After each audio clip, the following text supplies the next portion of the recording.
Hey everyone, this is Yianni Sarris's video response journal number 2 to A Midsummer's Night Dream by William Shakespeare. I'm addressing 6 discussion questions, so let's get started. Question number 1, what did you notice? What about the play was interesting, strange, revealing, or meaningful to you?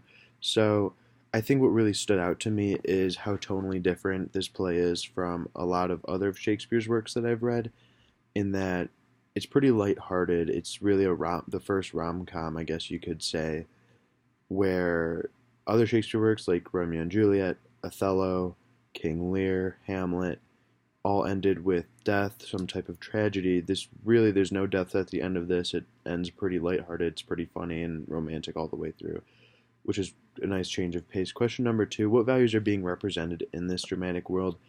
I think the 2 values that I noticed are, 1, the importance of cunning. Oberon ends up using his cunning, his mastery of deceit, to win the Indian prince that he wanted, which really shows that that goes a long way, and you can win by doing that. And I think the other value that you see a lot of is honor, or I guess kind of anti-promiscuity. We see this in the very beginning, as Aegeus doesn't want Hermia to marry Lysander, because he says it's not honorable for her to leave the other guy, and when Hermia doesn't want to sleep next to Lysander because she says that's not right, it's not honorable, and they need to follow this very strict code of expected norms regarding a man and a woman's relationship. I think those are 2 things that we see throughout the play. Question number 3, something I didn't understand when I first read through is what Theseus meant when he said he had won Hippolyta by the sword. It's just a really small thing. However, after looking it up, it was talking about that Hippolyta was an Amazon queen. He most likely won her in some type of battle. It's just a small thing. It's not super important to the tone of the play, but something that kind of confused me when I first read it, but made sense later on. Question number 4.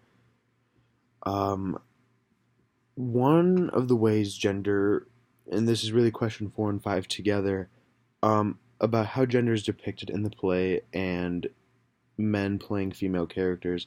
So in the play, we see the character Nick Bottom really acting very proud of his ability to act like a woman or an animal, which is something that is really pushing gender boundaries at a time where that wasn't super acceptable. And I think that's a really interesting take on characters, when generally that's something looked down upon. Acting and dressing like a woman, Nick Bottom is actually very proud of it. And I think that kind of adds to the play. It makes it a lot interesting, especially reading back from a point in society that is much more accepting of, gender nonconformity. And then my 2 questions, if you could rewrite the play, what small change would you do to do it? And my other question is, why did Theseus and Hippolyta take backseat in the play that began with them?